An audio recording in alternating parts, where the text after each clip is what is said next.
So what I like to look at now is the feet. We really neglect the feet, and they're very important in snowboarding. Obviously they take all our weight, and if you are snowboarding properly, they are what's guiding the board, really, aren't they? They're what's actually helping you to ride.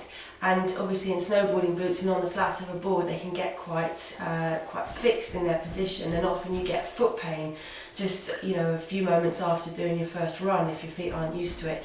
So I'm going to show you a very, very simple exercise now, which is very effective at strengthening all the tiny little muscles in the foot. And Rach is going to demonstrate here, and it's really literally just standing on one leg at a time.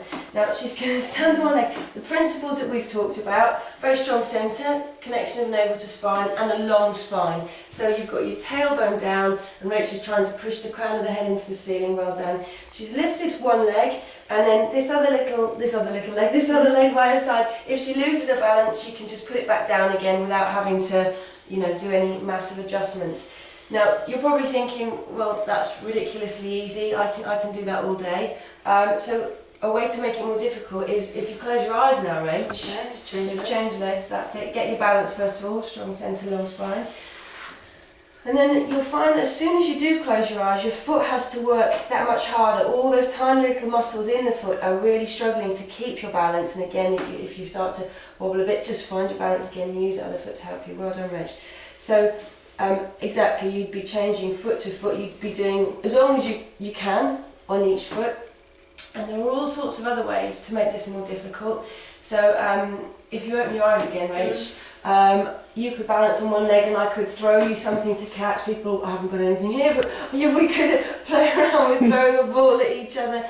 Or you can get a wobble boards. There's some really excellent things that you can get to just to really, really challenge your balance. But standing on one leg, very easy, very simple.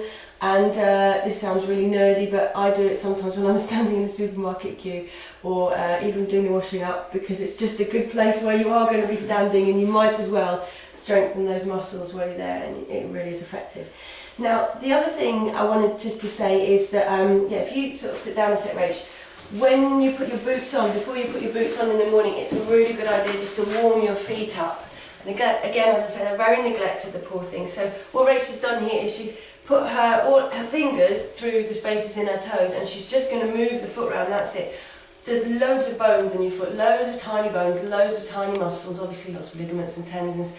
And Rach is just really getting those, getting movement around those joints, all those tiny little joints there.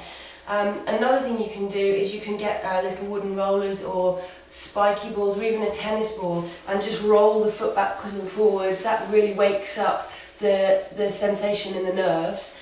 Exactly, and you're literally just massaging the feet. And it's worth just spending a couple of minutes every morning, as I said, before you put your socks and your boots on, to do this. And then you can just do any kind of stretches you want, calf raises, and that kind of thing. And you should find that it helps you acclimatise a little bit better, gets a bit more blood flow, and just gets more movement into the joints.